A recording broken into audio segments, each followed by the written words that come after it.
welcome to my channel. Today's painting I will be using this Gouache set by Brustro. For the color palette I am mostly going to use mid yellow, scarlet red, ultramarine blue, lemon yellow and titanium white.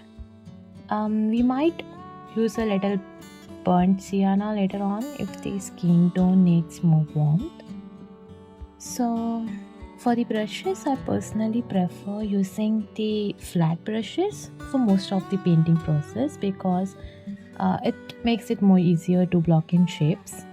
And whereas I also switch to round brushes later on in the later stage for smaller details like eyes, lips, hair strands and fine lines.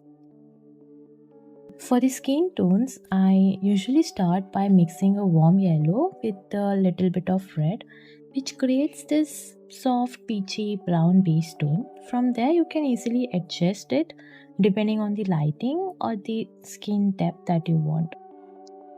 If I want a lighter tone, I add more titanium white, and if I need a deeper shadows or more cool undertones, then I mix a tiny amount of ultramarine blue. Blue might seem like it's intimidating at first, but using it consistently, like with practice, it really helps to balance the warmth, and it also keeps the skin from looking too orangish.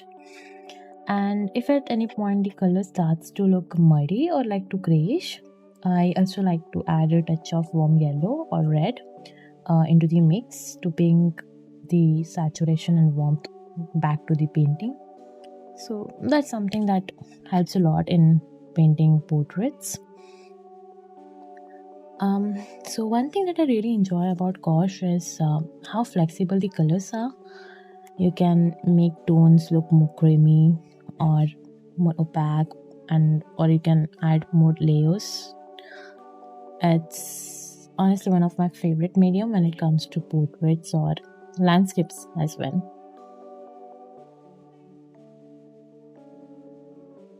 And color mixing is one of those things that improves mostly through experimenting and practicing.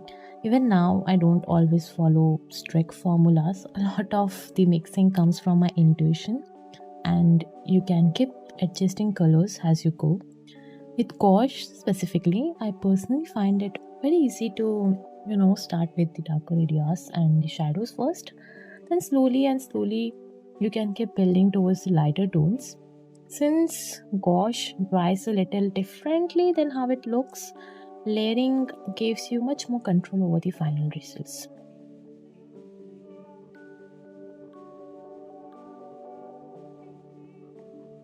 So that's one of the important thing that you need to remember when you're working with gouache, that colors usually shift a little after drying out.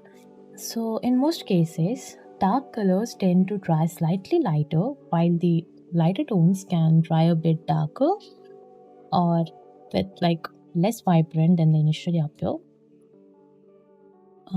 Honestly, it confused me a lot when I started out initially. So sometimes a color might look perfect when it's wet in the initial stage, but once it dries out, you might realize it needs more layers and few more adjustments.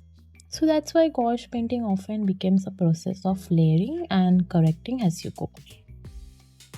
So over time with practice, you kind of start predicting how the paint will dry. In the beginning, it's mostly about experimenting and getting familiar with the medium.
honestly, guys, trust the ugly face.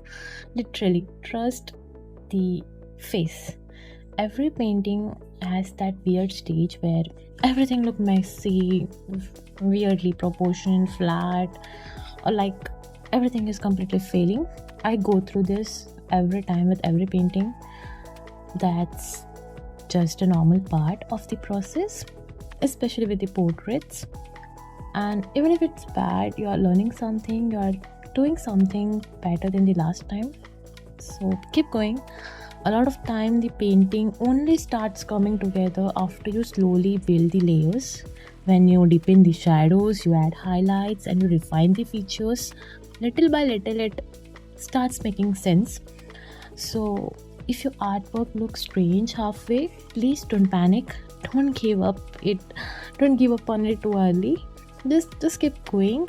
Most paintings look significantly better near the end once all the elements start balancing each other out. So keep going. I'm sure we can do this.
Thank you guys for watching this video till the very end. If you have any suggestions for me for the upcoming videos, you can write them down in the comment box, or you can also reach out to me on my Instagram handle, that is @by_sanu. It would be really a help for me if you can subscribe. Thank you. See you in the next video.